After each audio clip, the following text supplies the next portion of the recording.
The night had barely settled over the lower ruins of Sector 6 when Kyra found him. A man cloaked in gray leaned against a stone archway, the dim blue light of the moon tracing the edge of his frame. Jail. Didn't think anyone still knew my name, he said, voice carrying a strange calm, distant but not unkind. Kyra approached carefully, each footstep echoing on the cracked floor. Rivna sent me, she said plainly. She believes you can help end this era of cursed essence, and I believe she still means something to you. Gel's eyes lifted, sharp and searching. For a moment, the rough composure faded, replaced by a look of someone who had once carried hope too heavy for his shoulders. She still thinks that's possible? He asked softly. Kyra nodded. He exhaled, glancing toward the horizon where a faint shimmer of energy pulsed the unseen reach of the gate. She believed there was still a way to purify the essence, he murmured, that not everything born of it had to be corrupted. His tone lowered. I believed in her, maybe too much. When she vanished, I thought I'd never see hope again. Kyra's voice steadied. Then maybe it's time you stopped running. Jael said nothing more. The silence between them said enough, a shared recognition of loss and purpose. From behind a rusted vent, Rakuto crouched low, listening. The cold night air bit at his skin as he watched Kyra speak with Jale, every word cutting through the distance between them. He didn't understand why he followed. Instinct, maybe, or something less noble. But as he heard her mention Rivna's name, a familiar ache stirred inside him. When Kyra turned and started walking back, Rakuto moved too, only for a loose pipe to clatter underfoot. Her voice came from behind him. You can come out now. Rakuto froze, then sighed and stepped into the open. You knew? He muttered. I knew before you even followed me, Kyra said, a faint smirk tugging at her lip. You stomp like Tanso trying to sneak snacks. Rakuto rubbed the back of his neck. Guess I'm not great at the whole stealth thing. Guess not, she replied, already walking off. Come on, we've got company to find. By dawn, they reached the outskirts of an abandoned rail yard, and just like before, Gura and Tanso were there, arguing beside a cracked vending machine.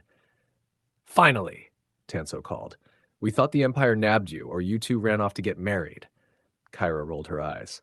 Not even close. Ha! Not even close means there's some chance, Tanso teased before Gura's hand smacked the back of his head. Quit before she turns you into scrap, Gura grunted.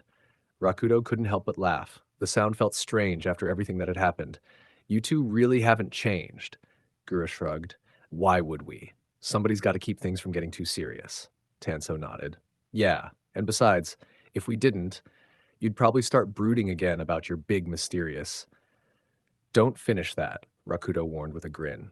They all laughed, unaware that somewhere in the Empire's command chambers, a file already existed with Rakuto's essence signature marked only as unidentified pulse user. Their laughter faded when a deep hum rolled through the air. Not mechanical, not natural. From the drifting fog of the rail yard emerged a figure in a long black coat, the faint metallic edges of his uniform glinting under the dim sunbreak. His posture was perfect, movements too precise to be casual. Commander Brackle, the Eye-Lidless. The group stiffened. His presence alone felt heavy, like the air had been chained down around them. Brackle's gaze locked onto Rakuto. You're the one they call Nailhead, Rakudo stiffened. Who's asking? I am. The commander's tone didn't waver. You have strength, but no direction. Join the White Fangs. Serve under Captain Rick. You'll live longer. Rakudo's brow furrowed. You recruiting or threatening me? Both, Brackle replied, unflinching. The wind whipped between them, silent but charged. Rakudo finally spoke. I don't follow orders that come with leashes. For the first time, a flicker of amusement crossed Brackle's otherwise cold face. Then you'll fit right in when you realize every side uses chains. Some just polish theirs better. He turned to leave, coat fluttering with each measured step. The initiation begins soon. Whether you stand with us or against us, the world won't wait for you to decide. The group stood in silence, the fog curling around them. Tanso broke it first.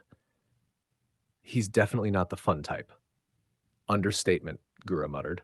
Rakudo watched the road where Brackle had vanished, his chest heavy with unease. He's not the kind that jokes or warns twice. Kyra folded her arms, glancing toward the faint morning light. Then we'd better be ready when he comes back.